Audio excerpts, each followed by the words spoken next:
Good evening. Welcome to Progressive Soup. My name is David Stevenson. I'll be tonight's host. We're still on the topic of Bernie Sanders. Some discussion about his policies, about what motivates us to volunteer on his behalf for his presidential campaign. And first of all, I've got Joe Niola back for a return visit, and also Henry Pietras, who's with us from the Brookfield group that he's begun. And gentlemen, start the discussion. Henry, anything? Tell us about the Brookfield group. Where you meet, what you guys have been up to. Well, I started the Brookfield group after the webinar that Bernie had on July 29th. Since then, we've also hosted at the Brookfield Library, and since then we've also hosted the first debate, the Democratic debate, also at the Brookfield Public Library. And then I realized that we needed a regular meeting place where people know a time and a place where they can come to, which is Pietras in Brookfield. And they can come in any Saturday morning from 8 to 10. I'll be there, and if they want to talk about setting up events or anything else they need to get plugged into Bernie's campaign, I'll be happy to help out. Yeah, Panera Bread's a good spot to choose in my estimation, because they pay their employees fairly well, and it's got a nice progressive feel to it. Joe, tell us about what's going on with the group from Ridgefield. Well, we had Janine Lupo and Nick Smith and Deborah Cohen. They joined us last week. They were on our last show. Yep. And they're really motivated. If we have more people like those three supporting the Bernie Sanders movement, we should really get that groundswell going. I myself became interested in Bernie Sanders through one of my former clients when I was in business, now being retired. And she got me paying attention to things. And thanks to her, I'm very in accord with Bernie and what Bernie can do for the country at this time. So, what brought you into the Bernie movement, Henry? I'm actually a latecomer. I got involved with Bernie. I started looking at Bernie when he made his announcement in Burlington that he was running for president.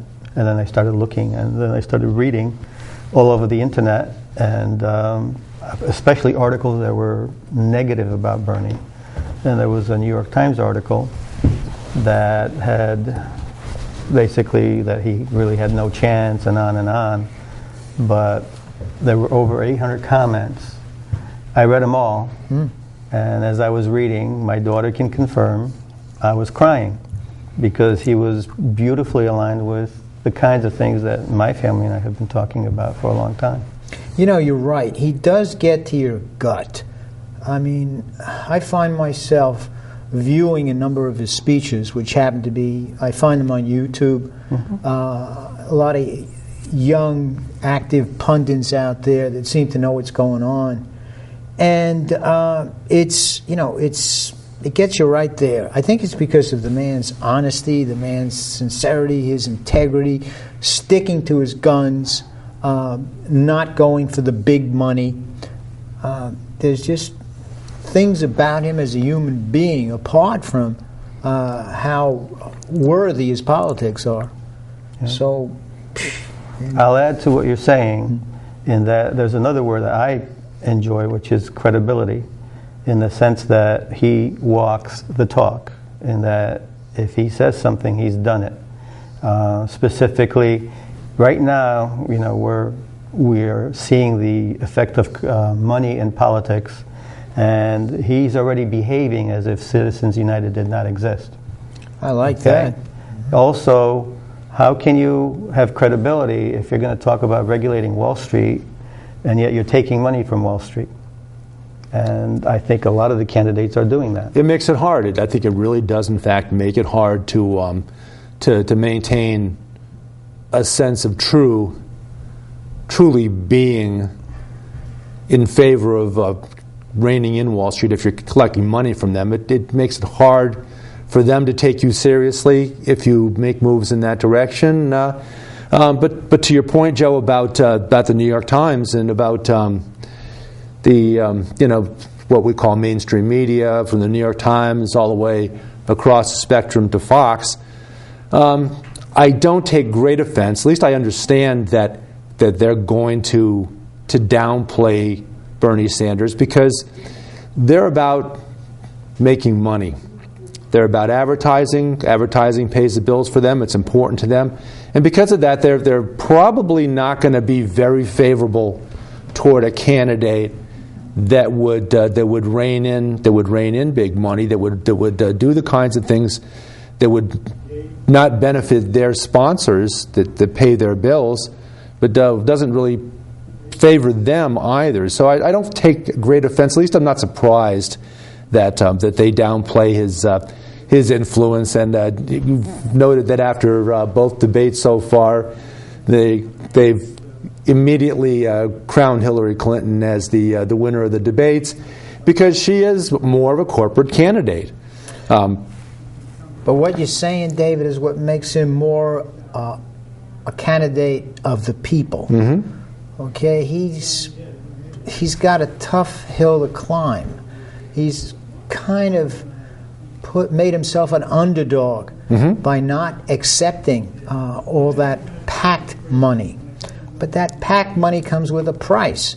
That PAC money, in effect, makes you a candidate other than a candidate for the people. They don't give you money for nothing, that's for certain. It's not nothing's for nothing, nothing's for free. I've enjoyed in the debates, one of the things I've enjoyed the most, because I grew up a Republican, in a Republican family. Eisenhower still stands as one of my favorite presidents. Teddy Roosevelt, and both of them were lauded by not just Bernie Sanders, but by the other two candidates. Chimed in and spoke well of Teddy Roosevelt for his environmental activism when he was president, and also Eisenhower in the sense that the top tax rate during the Eisenhower administration for the wealthiest was 90%. Now, you had write-offs and people did not pay 90%, but they certainly paid a lot more in taxes than the tax rate that the wealthy are, dare I say, whining, complaining, just making a big fuss over. But back then it seemed they understood that America was a country that allowed them, that being here in America allowed them to become wealthy, that it helped them in the process of becoming wealthy. And they didn't mind giving back. No. Giving back something to the country that provided that for them. And there are always going to be wealthy people. But wealthy people, there's wealthy and then there's wealthy and greedy. And people who are wealthy, and there are a lot of them on the progressive, on the liberal side of the equation, that do in fact feel it's right and just to pay a higher tax rate because of their giving something back to the country that benefits them so much. And they take care of their employees and provide for their employees a living wage. Henry Ford, for all the bad things we could say about Henry Ford and what he did to strikers, bringing in the police, et cetera, to disrupt strikes by his employees, he understood the basic premise that his employees needed to be able to earn enough money to buy a Ford. Well, Bernie said himself that as far as corporations go, he had mentioned General Motors. He felt that they were at least paying a reasonable wage to their employees. And then he mentioned Walmart, that had the desire simply to exploit their employees. So, you and I were talking about something outside, and you kind of felt that there was an area of the Bernie Sanders philosophy that isn't always brought to the attention of the of the voters, the American people. Yeah. You want to.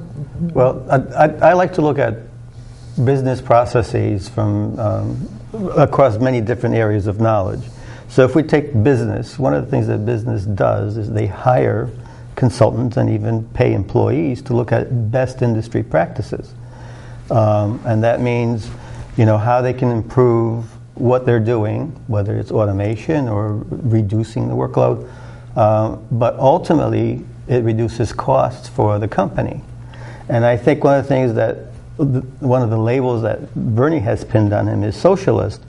And I think that, the better label, of course, is democratic socialist. And I think that's all he's saying is, let's apply those same ideas because businesses do this all the time. It's not, rocket science. And ultimately, businesses, as I said, benefit by reducing their cost of operations. So Bernie is just saying, why don't we just look at that from the viewpoint of governance and see where other nations have done process improvement, whether it's healthcare, whether it's climate change, whether it's taking care of their workers, education, and so on, and seeing what other countries have excelled in those areas, and see if we can adopt it. By no means am I saying that we'll make our country look like Denmark, but why not look at the best practices and see if we can adopt them and learn from them? There's no monopoly on knowledge. All nations have solved problems. Let's adopt it and use it. That's a good point, and we know that most of the advanced countries in the world have universal health care for their citizens. And what they've done is essentially stayed away from that layer of bureaucracy that we have in the United States called HMOs. They don't have that layer of bureaucracy which acts as a middleman between doctor and patient. In other countries, you have a direct relationship, a direct line of communications between a doctor and their patients, and without that middleman taking some, because HMOs excess their layer of bureaucracy generally costs us about 30% of the cost of health care. And if you take that 30% out, you certainly can apply it to providing a lot better health care process to the citizens of those countries, and we feel that should happen here too. That you don't need to have that. No, we should have that. I mean, if you really want to look at basic, maybe rights that citizens should have, you might say, well, they should have food, clothing, and shelter. Mm-hmm. Well, that's encouraging, food, clothing, and shelter. But we're an enlightened society. We are the wealthiest country on the face of the earth. Mm-hmm. Our humanity should extend beyond just food, clothing, and shelter. We should be providing healthy air. We should be providing medical assistance to our citizens. It's not unreasonable to have a free college education. You have free elementary school education. You have free high school education. In the world that we live in, high school and elementary school is simply prerequisites. Even mm-hmm. college is a prerequisite for success in our society. Yeah. For most people, I think college has become an extension of high school. It's just not good enough anymore. Yeah, I would suggest that we need to do that. We need to provide.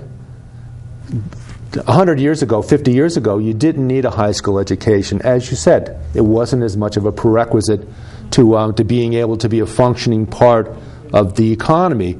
Nowadays it is.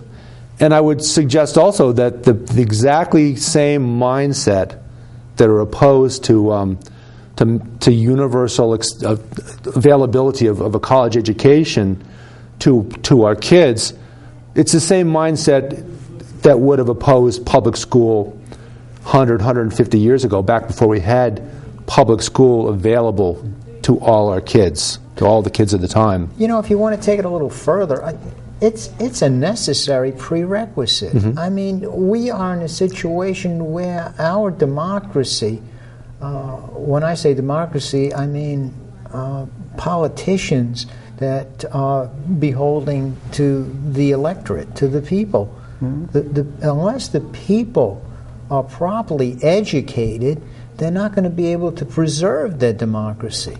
They're not, number one, going to know the importance of knowing the issues, to knowing what the climate of the country is like, who can best lead the country. Yeah. I know we have this policy of no child left behind, but I'm wondering how many children are truly ahead. I know they're putting a tremendous amount of effort into mathematics. I know they're putting a lot of effort into science, but are our young students, are they learning civics? Are they learning history? Are they aware of the importance of being politically engaged? How about a house budget? House budget? Yeah. How about things like health care or health education? Hopefully some of them are seeing their parents struggling over these things. Yeah. And hopefully that might influence them. But I've seen I follow education fairly closely on not just a local, but on a statewide, a national level. And you mentioned No Child Left Behind, which of course was instituted during the Bush administration as an attempt to provide a minimal criteria of standardization for education, for the kids to know certain levels of competency in certain subjects. And then we've gone on now to Common Core, which in fact I think is a lot better than No Child Left Behind, in that it provides for the states to write their own tickets as far as what their students in their particular states, what their levels of competency will be. Gives the states more of a hands-on in it.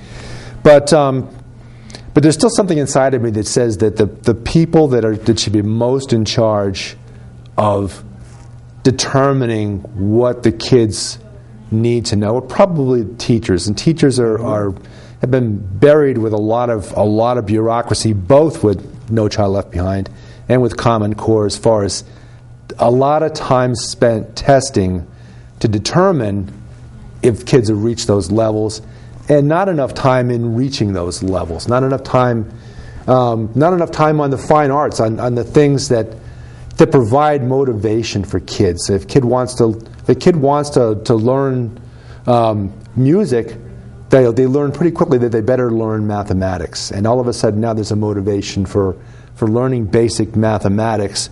And any of those things that kids get excited about always leads them back to the point of needing to learn basics in the curriculum that we have, So it's all. I think if you're working backwards, if you're taking the specialties out of the school, if the school budgets are strained and they take out the study of a musical instrument or the study of a language, it defeats the purpose of motivating kids into learning the basics. Also, it doesn't make for a well-rounded individual. Well-rounded, educated individual. And a good liberal arts education, contrary to what I forget who it was, one of the Republican candidates made light of a liberal arts education and philosophy. Philosophy is and apparently it turns out if you'd done a little checking, you would have found that the philosophers make a lot more money than was Rubio. Than whichever other I think it was something to do with metallurgy or soldering or something of that nature. They make a lot more money, so there is a lot of benefit, not just in terms of salary, in terms of giving back something to the community, but there's a lot of benefit to the kids in learning philosophy, in learning about the political system, and learning about how to play an instrument, how to speak a different language. We are in fact, we always have been a multilingual country. We're a country of immigrants. And people come here speaking another language, and then they learn to speak English, but they also presumably hold on to the language of the country that they came from, and I'm certain that knowing more than one language makes you a smarter person. It certainly does. And this whole idea of philosophy, it shouldn't really be dismissed at all, because as Bernie Sanders had mentioned, he's looking for a vibrant electorate. All right? To be able to philosophically understand concepts like democracy, all right, these ideologies, socialism, communism, totalitarianism, okay, oligarchy. Yep. All right, these are all terms that we and our fellow citizens should be aware of, simply because, depending on what the interests of the power structure might be, they'll put a spin on any one of those terms, and that particular spin, all right, is going to be able to influence the choices of the American people, and they've done that with the word socialism. Yeah, good point. The variations in economic systems, communism, capitalism, and socialism, and the variations in political systems, totalitarianism, where you have where you're ruled over by a limited number of people without any free speech, democracy, and everything else in that spectrum of political methods. It's good to know all these things. The oligarchy, you got to fix me on that one. That's ruled by the wealthy. A select few. Okay. Select few. Okay. Because plutocracy is ruled by the rich. Right. Okay. So oligarchy is ruled by the select few. Okay, thank which you. in this case may happen to be the select rich. Joe, to just add to your point about an educated population, I think democracy depends on it. But what we need is a nation of critical thinkers, people who question everything. Right. And the challenge for teachers is to create those people. And the challenge for teachers is really, how do you light a fire about someone under a student so they can become self-learners and questioners for the rest of their lives? Excellent point, because really what we learn in school is how to learn. Yeah. That's really what we learn, is how to learn, because learning is a lifetime experience, and you take what you learn in the classroom, and presumably you're excited and motivated to go beyond that and learn.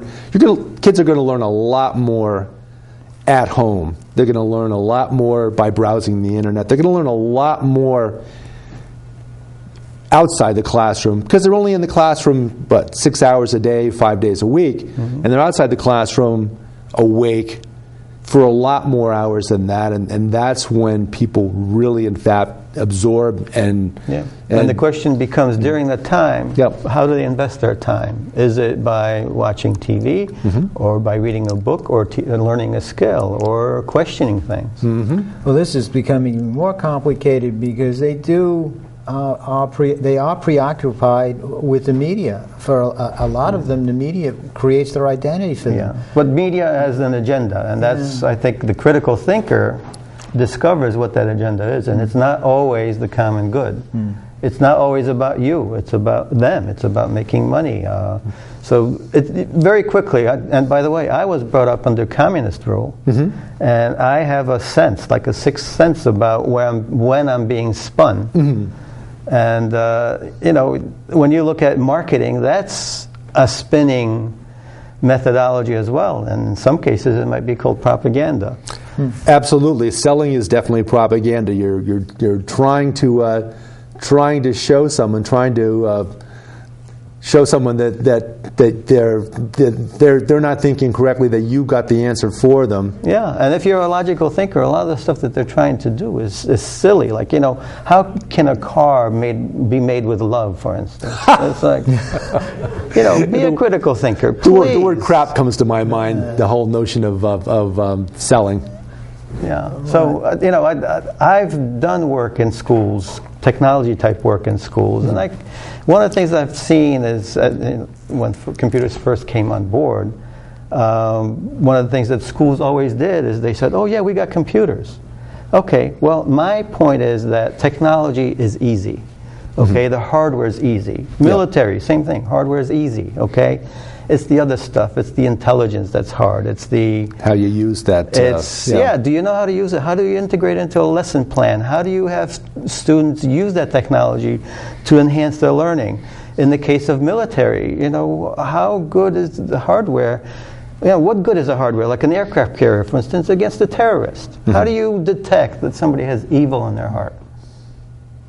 Okay, technology is easy. It's a $1 trillion business, $600 billion this year, but it's been roughly $1 trillion worth of hardware that we've been buying and selling. And what's the outcome? I mean, if we had all this technology and all this military knowledge, what was our reaction to 9/11 on the day it happened? What was the military response? And nobody's questioning it.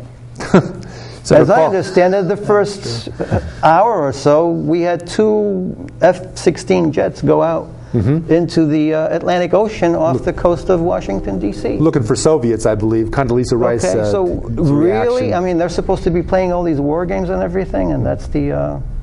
that's the return we got on our investment of trillions of dollars. Funny, that should have been a clue to us about how difficult it would be to deal with the complexities of invading another country and dealing with a totally different culture. Okay, we're going to continue the discussion as we fade out, and then we'll be back to do a second show. But we're just going to continue on until for the next 30 seconds of the show. Continue, Well, it's just commenting on, or was going to comment on the situation in the Middle East and how the position that Bernie Sanders has taken in that respect just seems to make so much more sense to me. And I did hear something on the news that confirmed Bernie Sanders' position on climate change with regard to the situation in the Middle East. Be an interesting thing to explore possibly, and maybe our next show. Absolutely. They say the next war is going to be over water. It's not going to be over oil. Could very well be. Yeah. You can't drink oil. That's true. Although San Diego just put a major desalination